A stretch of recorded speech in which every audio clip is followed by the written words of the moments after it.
Have you ever thought that we're living in a simulation? What if everything you know is a lie?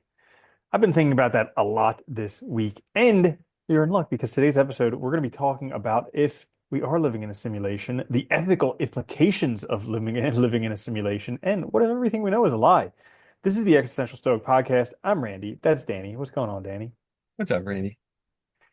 So I have been thinking this week because games are getting so realistic. Oh, dude, I just had this just had this Okay. conversation with him So the other day too. I was playing Red Dead Redemption 2 and could That's have what she was swore I was playing. in the Wild West.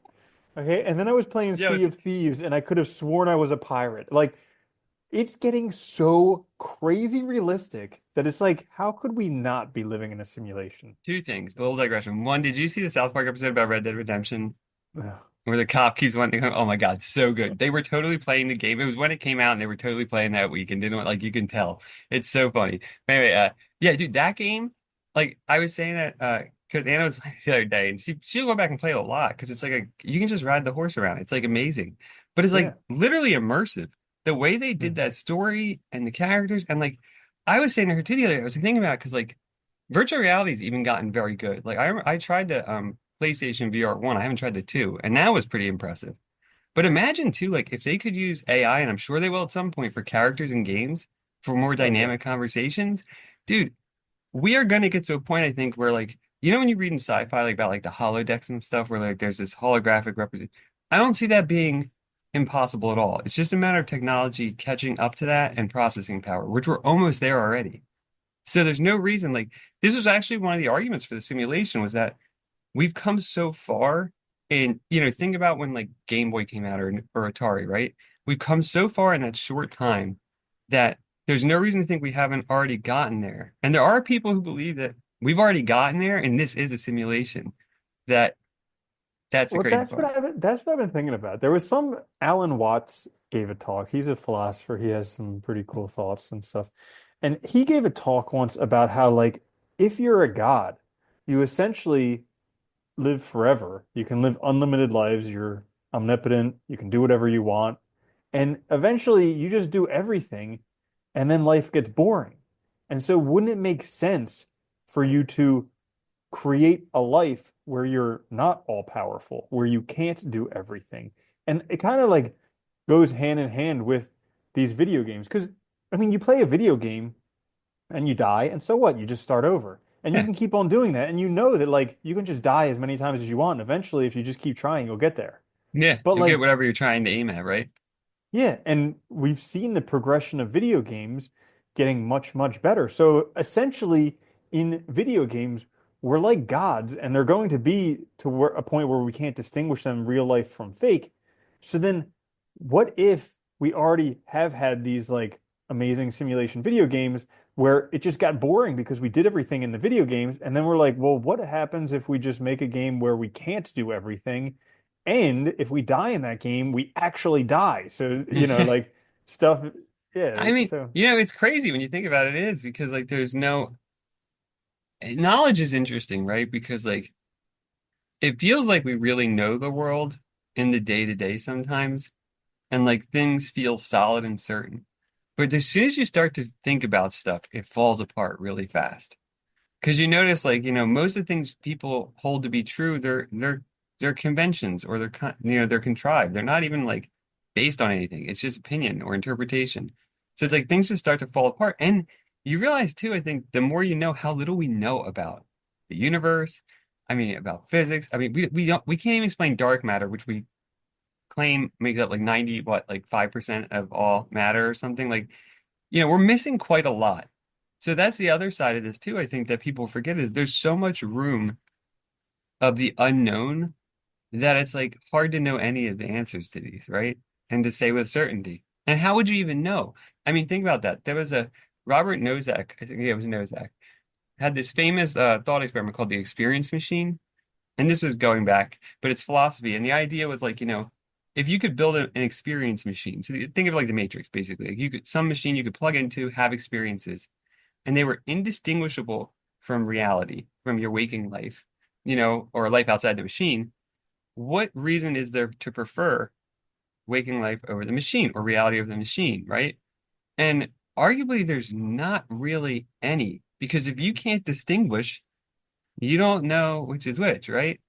And I mean, is there anything morally wrong? Like, so imagine if you had an experience machine, you could say, like, look, I could hook you up. You'll have a great life. Here's what'll happen. We could even plan it out if you want, whatever, and it'll feel real. Like, is there anything wrong with choosing that? I don't know. I know you probably Yeah.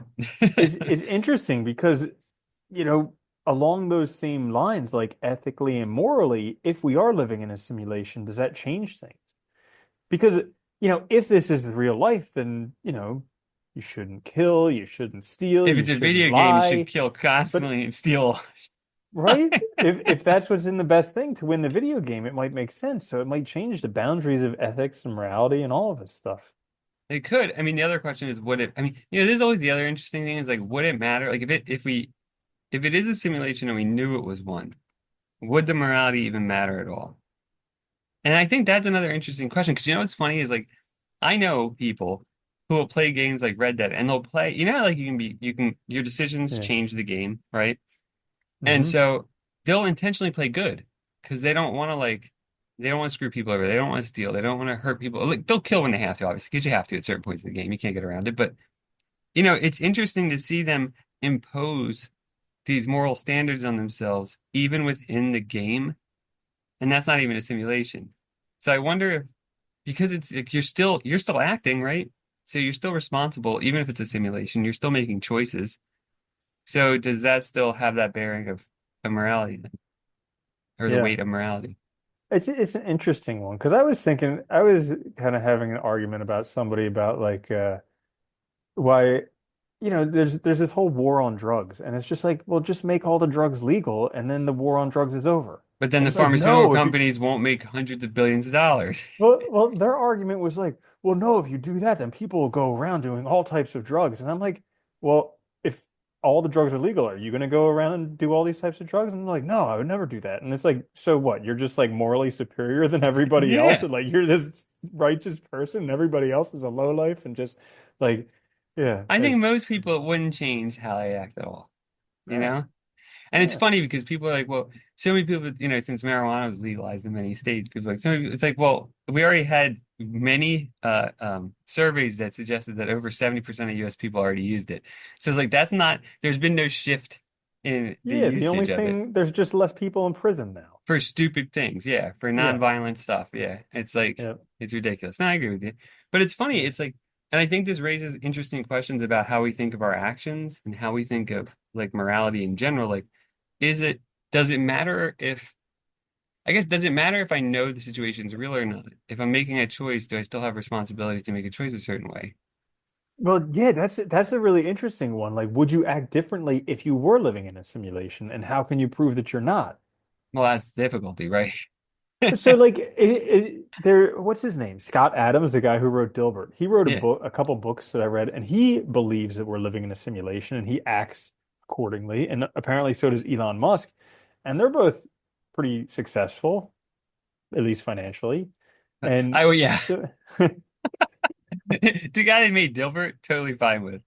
yeah, Not necessarily Elon Musk. yeah. Wouldn't choose that, but successful, yes. That's fine, yeah. Yeah, yeah. Financially, they're doing pretty well. So maybe that's the key I to wonder if that's financial a just, success is well, I just, wonder if it's a justification for the decisions they make to be financially successful. People like Elon Musk, these ultra wealthy who, many of their decisions screw people over regularly, you know, hurt people all the time. So maybe it's a way to kind of morally justify it themselves too.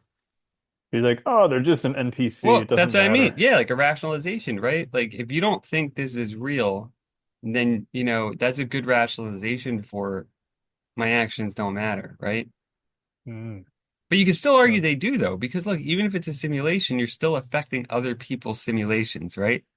So you still and are having, look, I mean, I don't know, arguably, if we were all in a simulation and we had this some level of freedom in our actions still, kind of like Matrixy style, like we might be scripted, but there's some freedom. So we still have responsibility. Arguably, there's no difference. I don't know if there is a difference, ethically speaking, because yeah, you're still screwing people over. You're still, whatever your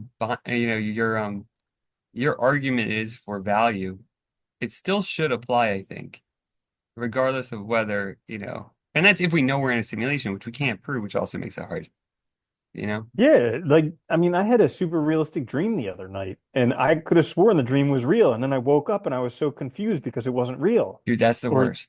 yeah, When you wake and up and for like 5 seconds, you can't figure out like what's going yeah, on and you're not sure. And then yeah. the worst is when it's a really positive thing and you're like, damn it, didn't happen. The pot of gold isn't underneath my bed. Damn.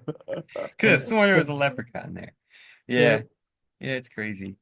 I So I guess it comes back to what is real.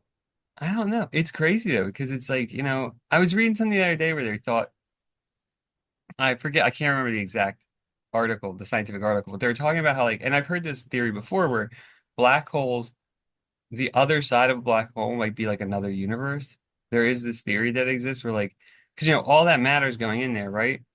And that would create new space. So like another dimension basically, or another bubble of reality. And if you think about that, that's insane. Like think about how many black holes there are, right? Yeah. And like, I don't know, it's just kind of like if that is true, that would be, I mean, nuts. And if anything, like if any of these like larger theoretical science stuff is true, I mean, how do we grapple with our experience if there's multiple dimensions or if there's multiple universes or if there's, how do we even grapple with the here and now? And how much does it matter? If something similar is happening, over and over and all these, does it this even matter at all? That's a very good question. And it's so hard. You ever have that experience? Like, especially, I get it, especially when I'm tired. Like, I'll get it a lot at night where things just don't seem real anymore. Like, I'm so confused. I get like I get confused that with all the life, time, Yeah. all the time now, dude. Because it's Yeah. like, it just doesn't, there's so many times throughout the day where like things just don't seem like this is how I thought it was gonna, I guess how I thought it was gonna play out. This is so far removed from how I thought it was gonna play out that it's like, is this real? Is something Yeah. wrong? How do And then I people, get some sleep and everything's right again. well, everything's just, you're ready to accept it, I guess, right? But I always wonder that. I'm like, how do people just accept this? You know? Because No there's a level choice. of, yeah, it's kind of crazy when you think about it. Yeah, I don't know. So, and if everything you know is a lie and there's nothing you can do about it. Pretty Yeah. much. Yeah. Yeah. So there you have it. That's our episode on Are We Living in a Simulation? It's getting more and more likely that we are. And man, freaking crazy. Because I also want like I also contemplate like what happens when people die? Like, No idea. yeah, it's just so weird. They're just like here and then they're not. And it's just yeah, Yeah. so crazy. Well, I mean, there's still, your effects are still here, though. Yeah, You for a still, limited time. yeah, you still influence people. They still influence people. I mean, you're still, if even if nothing happens, you're still recycled. Your matter's still Yeah. here. I mean, I think Hmm. we never really go away, right? Yeah. Yeah. Yeah, so anyways, that's the topic on Are We Living in a Simulation? If you enjoyed it, you can always let us know if you have ideas for episodes. You can either post a comment down in the videos or you can email us in the show notes as our email. Until next time, this is the Existential Stoic Podcast. I'm Randy. That's Danny. I'll see you later, Danny. Later, Randy.